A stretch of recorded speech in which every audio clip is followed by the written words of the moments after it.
वक्रतुंडे महाकाय सूर्यकोटि समप्रभा निर्विघ्नं कुरु मे देव सर्वकार्येषु सर्वदा। ओम श्री गणेशाय नमः। जय श्री कृष्णा। राधे राधे। हे प्रिय भक्तों, आप सभी को पौष मास के संकष्टी चतुर्थी व्रत की हार्दिक शुभकामनाएं। पौष मास के संकष्टी चतुर्थी व्रत को अखुरत चतुर्थी के नाम से जाना जाता है। तो आज के इस वीडियो में आप सुनेंगे पौष संकष्टी चतुर्थी व्रत की कथा एवं आरती। तो कथा को पूरी श्रद्धा एवं प्रसन्नचित्त मन से पूरा अवश्य सुनिएगा। प्राचीन काल में युवा नाशव नामक एक राजा थे। वे धर्मात्मा, उदार दाता, देवताओं एवं ब्राह्मणों का पूजक था। उस राजा के राज्य में विष्णु शर्मा नामक एक तपस्वी ब्राह्मण रहा करते थे। वे वेदांत एवं शास्त्रों के ज्ञाता थे। उनके 7 पुत्र थे जो सभी धन धान्य से संपन्न थे, परंतु पारस्परिक कलह के कारण सब अलग अलग होकर रहने लगे। विष्णु शर्मा प्रत्येक पुत्र के घर में क्रमशः एक एक दिन भोजन किया करते थे। बहुत दिन बीतने के बाद वे बूढ़े होकर कमजोर हो गए। वृद्धा अवस्था होने के कारण उनकी सभी बहुएं उनका अनादर करने लगी। सिर्फ एक बहू को छोड़कर वे तिरस्कृत होकर रोते रहते थे। एक समय की बात है कि विष्णु शर्मा श्री गणेश चतुर्थी व्रत रखकर अपनी बड़ी बहू के घर गए। उस ब्राह्मण ने कहा, हे बहू रानी, आज श्री गणेश का व्रत है, तुम पूजन की सामग्री जुटा दो। गणेश जी प्रसन्न होकर तुम्हें प्रचुर धन देंगे। अपने ससुर की बात सुनकर कर्कश स्वर में बोली, हे पिताजी, मुझे घर के कामों से कहीं फुर्सत नहीं मिलती, फिर उन झमेलों में पड़ने का कहाँ समय है। ससुर जी, आप हमेशा ही कोई न कोई नाटक रचते रहते हैं और आज गणेश जी का बहाना लेकर आप पहुँचे। मैं गणेश व्रत नहीं जानती हूँ और ना ही गणेश जी को ही। आप यहाँ से चले जाइए। इस प्रकार बड़ी बहू की झिझक सुनकर वे 5 बहुओं के पास बारी बारी से गए, परंतु सभी ने वैसे ही बात कही। सभी जगहों से अपमानित होकर वह कृषकाय ब्राह्मण बहुत ही दुखी हुआ। इसके बाद वह छोटी बहू के घर जाकर बैठ गया। बाकी के 6 बेटे तो धनवान थे, लेकिन छोटी बहू बहुत ही निर्धन थी। वह ब्राह्मण संकोच में पड़कर कहने लगा, अरे बहू रानी, अब मैं कहाँ जाऊँ। 6 बहुओं ने फटकार दिया, तुम्हारे यहाँ तो व्रत सामग्री एकत्रित करने का कोई साधन नहीं दिखाई दे रहा। मैं स्वयं बहुत ही वृद्ध हूँ। हे कल्याणी बहू, मैं बार बार सोचता हूँ कि इस व्रत में सिद्धि मिलेगी, सभी कष्ट का अंत होगा। अपने ससुर की बात सुनकर छोटी बहू कहने लगी। बहू ने कहा, हे पिताजी, आप इतने दुखी क्यों हो रहे हैं। आप अपनी इच्छा के अनुसार व्रत कीजिए। मैं भी आपके साथ संकटनाशक व्रत को करूँगी, इससे हमारे दुखों का निवारण होगा। इतना कहकर छोटी बहू घर के बाहर जाकर भिक्षा मांगकर ले आई और अपने ससुर के लिए अलग अलग लड्डू बनाए। चंदन, फूल, फल, दीप, अक्षत, नैवेद्य और तालु उसने सब अलग अलग करके ससुर के साथ पूजन किया। पूजन के बाद उसने ससुर को सम्मान पूर्वक भोजन कराया और भोजन के अभाव में स्वयं भी न खाकर निराहार रही। गणेश जी बोले, हे देवी, अर्धरात्रि के बाद उसके ससुर विष्णु शर्मा को उल्टी और दस्त होने लगी। छोटी बहू ने मलमूत्र से खराब हुए कपड़े को साफ करके अपने ससुर के शरीर को धोया और पोंछा। वह पूरी रात बिना कुछ खाए पिए जागती रही। व्रत के दौरान रात्रि में चंद्रोदय पर स्नान कर फिर से श्री गणेश जी का पूजन किया। विपरीत परिस्थिति में भी अपना धैर्य नहीं खोया। पूजा और ससुर की सेवा दोनों श्रद्धा भाव से करती रही। वह छोटी बहू शोक करने लगी कि मुझ अभागिन के कारण आपकी ऐसी दशा क्यों हुई।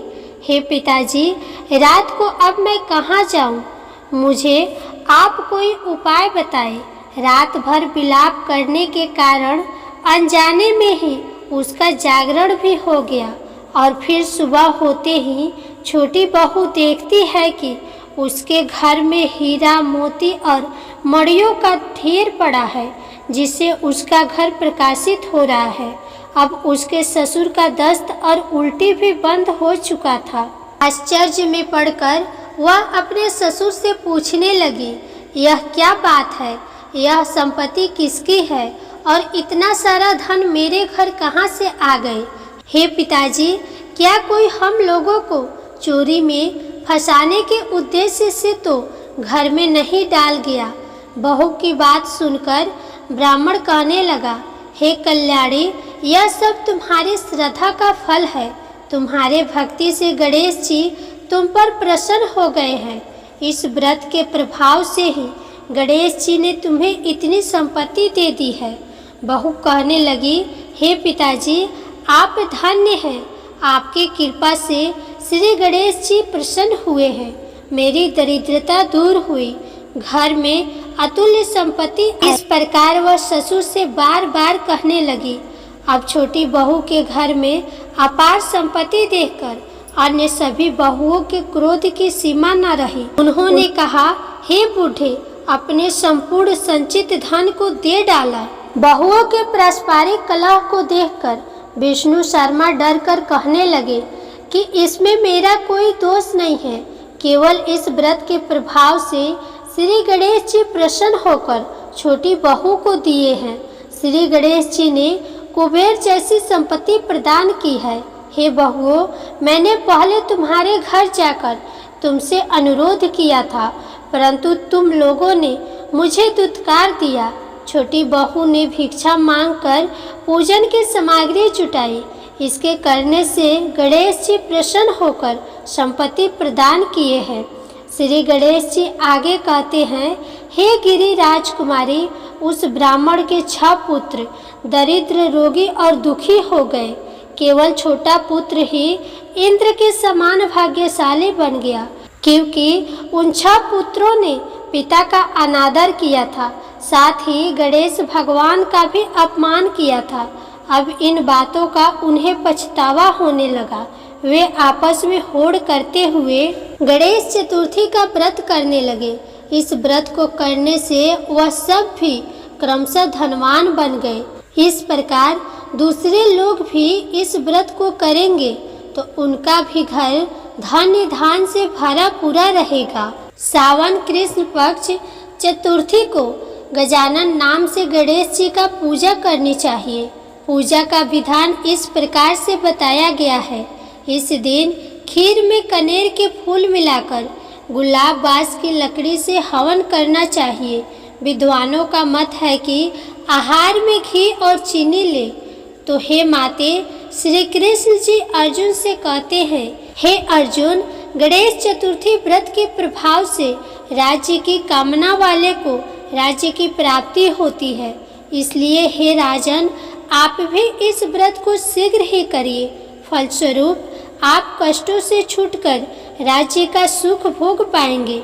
श्री कृष्ण जी के मुख से इस कथा को सुनकर अर्जुन तथा युधिष्ठिर सहित सभी 5 भाई बहुत प्रसन्न हुए और व्रत करके श्री गणेश जी की कृपा से अखंड राज्य के अधिकारी हुए। तो एक बार प्रेम से बोलिए, श्री गणेश भगवान की जय। जय हो गणेश भगवान। जैसे आपने उस छोटी बहू को दिया, वैसे ही अपने सभी भक्तों को देना।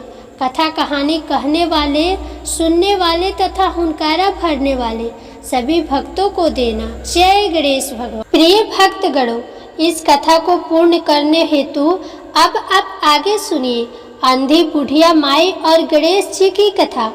इस कथा के अनुसार बहुत समय पहले की बात है। किसी गांव में एक बुढ़िया माई रहती थी जो भगवान श्री गणेश की अनन्य भक्त थी। उनका रोजाना का नियम था कि श्री गणेश जी की पूजा करती थी और उसके बाद ही भोजन ग्रहण किया करती थी। उनके पति को गुजरे हुए 2-3 वर्ष हो गए थे।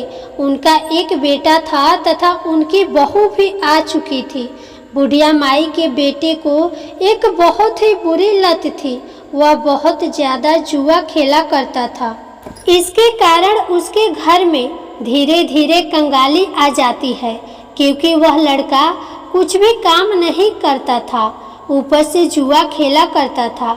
उसके पिता के मरने के बाद वह लड़का गलत संगत में पड़ गया था। वह अपने बिगड़ैल मित्रों के साथ घूमता और आवारागर्दी करता था। इस बात को लेकर बुढ़िया माई काफ़ी चिंतित रहती थी और साथ ही उस लड़के की पत्नी भी बहुत दुष्ट प्रवृत्ति की थी। अपने सास की तनिक भी चिंता नहीं करती थी। एक बार की बात है, अपने बेटे के इस व्यवहार से तंग आकर बुढ़िया माई श्री गणेश जी के मंदिर में जाती है और वहाँ बिलख बिलख कर सुबह से शाम तक रोती रहती है और गणेश भगवान से एक ही प्रार्थना करती है कि वे उनके पुत्र को सद्बुद्धि दे। बुढ़िया माई के करुण पुकार को सुनकर गणेश भगवान को बहुत दया आई। उन्होंने बुढ़िया माई के पुत्र की बुद्धि को घुमा दिया। अब उस लड़के को सब कुछ समझ में आ जाता है। अब वह लड़का गांव छोड़कर शहर में धन कमाने के लिए चला जाता है। शहर में जाकर वह लड़का एक सेठ की दुकान पर काम करने लगता है।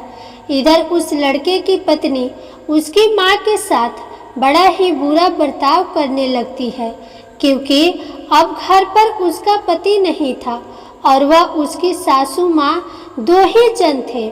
एक दिन की बात है, बुढ़िया माई ने अपनी बहू से कहा, हे बहू, मुझे 3 कोना पराठा खाने का मन है, जरा बना तो देना। अब अपनी सास की फरमाइश को सुनकर बहू को बहुत गुस्सा आया। उसने एक बिल्ली को मारकर उसे पकाकर अपने सास के सामने रख दिया। बुढ़िया माई को रात को दिखाई नहीं देता था। अब रात के समय जब बुढ़िया माई भोजन करने बैठी, तब उन्होंने जब भोजन को हाथ लगाया कि पकवान की 1 पूंछ, 4 पैर और 2 कान है। बुढ़िया माई जानती थी कि वह बहुत ही कमज़ोर है, उन्हें रात में दिखाई नहीं देता। अगर बहू से उन्होंने प्रतिरोध किया तो बहू उन्हें मार डालेगी। इस डर से बुढ़िया माई ने उस मरी हुई बिल्ली को अपने चरपाई के नीचे छुपा दिया और अपने बेटे के आने का इंतजार करने लगी और गणेश भगवान का ध्यान भी करती रही। भगवान श्री गणेश की कृपा से एक दिन बाद ही बुढ़िया माई का बेटा अपनी माँ से मिलने के लिए घर चला आता है। लड़का जब अपने घर आता है तो देखता है कि उसकी पत्नी खाना बना रही थी। अचानक अपने पति को आया देखकर वह घबरा गई और कहने लगी, आपने हमें बताया नहीं कि आप घर आ रहे हैं। फिर वह कहता है कि जल्दी में मैं खत लिखना भूल गया और मुझे माँ की बहुत याद आ रही थी, इसलिए मैं तुरंत ही उनसे मिलने के लिए छुट्टी लेकर चला आया हूँ। बेटे को जब घर में माँ नज़र नहीं आई तो वह अपनी पत्नी से पूछता है, तो वह कहती है कि माँ अभी अभी गणेश जी की मंदिर में गई है, थोड़ी देर में लौटकर आ जाएंगे। इंतज़ार करते करते जब माँ लौटकर घर आती है, उस समय संध्या का समय हो चुका था और उस बुढ़िया माई को दिखना भी बंद हो गया था। अपनी माँ को देखते ही वह बेटा अपनी माँ के चरणों में गिर पड़ता है। तब बुढ़िया माई ने बहू की नज़र बचाते हुए उस बिल्ली के मरे हुए पकवान को अपने बेटे को दिखाते हुए कहा, बेटा जरा इसे देखना तो सही, क्या पराठे के 2 कान, 4 पैर, 1 पूंछ होते हैं? यही तुम्हारी पत्नी ने मुझे खाने को दिया था। मैंने उसे कहा कि मुझे पराठे बना के दो, तो उसने मुझे मरी हुई बिल्ली बनाकर दे दी। यह देखकर बेटा बहुत ही गुस्सा हुआ और अपनी पत्नी को बुलाकर उसे दिखाता है। यह देखकर पत्नी भी बड़ी शर्मिंदा होती है। अपनी पत्नी के इस कुकृत कर्मों को देखकर बेटे ने उसे घर से बाहर निकाल दिया। अब इसी तरह एक दिन गणेश चतुर्थी का व्रत आया। बुढ़िया माई ने गणेश चतुर्थी का व्रत किया। बुढ़िया माई के निरंतर भक्ति से प्रसन्न होकर श्री गणेश ने उन्हें दर्शन दिया और कहा, हे बुढ़िया माई, तुझे क्या चाहिए? जो चाहिए वो मांग। बुढ़िया माई ने कहा, हे गणेश जी भगवान, मुझे आंखें दो और बहू को सद्बुद्धि दो और मेरे बेटे का भरा पूरा परिवार दो। भगवान श्री गणेश बुढ़िया माई के एक ही वचन में ऐसा सुनकर बड़ा ही प्रसन्न होते हैं और बुढ़िया माई को उनकी आंखें वापस कर देते हैं। अब बुढ़िया माई को दिन के साथ रात्रि में भी अच्छे से दिखाई देने लगा और बहू को भी सद्बुद्धि आ जाती है। बहू भी अपने पति से क्षमा याचना करती है। बेटा भी बुढ़िया माई के कहने पर बहू को क्षमा कर देता है। इस प्रकार से बुढ़िया माई के बहू बेटे सुखी पूर्वक जीवन व्यतीत करने लगते हैं और भगवान श्री गणेश की कृपा से उनके घर में अपार धन दौलत आ जाती है। कुछ महीनों पश्चात बुढ़िया माई दादी भी बन जाती है। हे गणेश भगवान, आपने जैसे बुढ़िया माई को सब कुछ दिया, उनके परिवार में सुख समृद्धि दी, धन वैभव दिया, वैसे ही आप अपने सभी भक्तों को देना। ओम नमः शिवाय। जय श्री गणेशाय नमः। प्रिय श्रोतागण, अब आप आगे सुनिए गणेश भगवान की सुख सौभाग्य देने वाली कथा। किसी नगर में एक बुढ़िया माई रहा करती थी। उनका एक बेटा था। बुढ़िया माई 12 मासी गणेश चौथ का व्रत किया करती थी। वह बुढ़िया माई हर चौथ के व्रत में शहर जाकर अपनी आर्थिक स्थिति के अनुसार बनिए की दुकान से थोड़ा सा घी, गुड़ और तिल घर लाती थी और 4 लड्डू बनाती थी। 4 लड्डुओं में से वह बुढ़िया माई एक लड्डू से पूजा करती थी, एक लड्डू हथकार के लिए निकालती थी, एक से वह चंद्रमा के दर्शन करके स्वयं खा लेती थी और एक अपने बेटे के लिए रख देती थी। एक बार की बात है, उनका बेटा अपनी ताई अर्थात अपनी बड़ी माँ से मिलने के लिए उनके घर पहुंचा तो उसने देखा कि उसकी बड़ी माँ ने चौथ का व्रत रखा हुआ था। उत्सुकता से लड़के ने पूछा कि ताई जी, मेरी माँ तो 12 चौथ का व्रत करती है। इस पर उसकी ताई ने बोला कि तेरी माँ तो तेरी कमाई खाने के लिए ये व्रत रखती है। लड़के ने सोचा कि ताई सच कह रही है, वह बुढ़िया लड्डू खाने के लिए व्रत रखती है। लड़के के दिमाग में नकारात्मक विचार घर कर गए। अब वह लड़का घर आता है तो उसने देखा कि उसकी माँ तो तिल का लड्डू बना रही है। तो उसने सोचा कि ताई जी तो सही कह रही थी, मेरी माँ तो लड्डू खाने के लिए ही व्रत रखती है, यह झूठ मूठ का व्रत रखती है। घर आकर लड़के ने अपनी माँ से बोला कि माँ, मैं शहर जा रहा हूँ कमाने के लिए। यहाँ जब कमाता हूँ तो तुम मेरी सारी कमाई खा लेती हो। इस पर माँ ने उसे बहुत समझाया और उसे शहर जाने से मना भी किया। उस बुढ़िया माँ के लाख मनाने पर भी वह नहीं माना, इसलिए उसकी माँ ने साथ ले जाने के लिए उस तिल के लड्डू को दे दिया और कहा, बेटा, यह तिल का लड्डू मुसीबत में तुम्हारे काम आएंगे, तो तू चौथ माता का, गणेश भगवान का ध्यान करना, तेरे सारे मुसीबत टल जाएंगे। लड़के ने कहा, माँ ठीक है, यदि तू सच्चा व्रत करती है तो मेरे ऊपर आया सभी संकट टल जाएंगे, यदि नहीं तो मैं संकट में फंस जाऊंगा। शहर जाते समय एक बूढ़ी माँ दिखी। लड़के ने ध्यान से देखा कि बुढ़िया रोती हुई दिखाई दी और साथ में पुए भी बना रही थी, रो भी रही थी और पुए भी बना रही थी। लड़के ने उस बूढ़ी माँ के पास जाकर उसके ऐसा करने का कारण पूछा। बूढ़ी माँ ने जवाब दिया, बेटा, इस नगर के पहाड़ी पर एक बहुत बड़ा राक्षस रहता है। पहले तो वह खाने के लिए इस नगर के लोगों को मार दिया करता था। उसके इस अत्याचार को रोकने के लिए नगर में एक व्यवस्था की गई कि हर घर से एक आदमी को दैत्य के पास भेजा जाएगा। और आज मेरे बेटे की बारी है, इसलिए रो रही हूँ और उसी के लिए पुए बना रही हूँ। उस लड़के ने कहा, हे माँ, तुम यह खीर पुए मुझे खिला दो।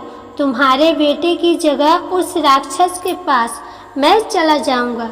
बूढ़ी माँ ने लड़के की बात स्वीकार कर ली। लड़के ने खीर पुए बड़े चाव से खाए और खाकर आराम से सो गया। सोते सोते उसे शाम हो गई। शाम को बूढ़ी माँ के पास राजा के सैनिक आए और कहा कि कहाँ है तुम्हारा बेटा। बूढ़ी माँ ने लड़के से कहा, बेटा, राजा के सैनिक तुम्हें राक्षस के पास ले जाने के लिए आए हैं।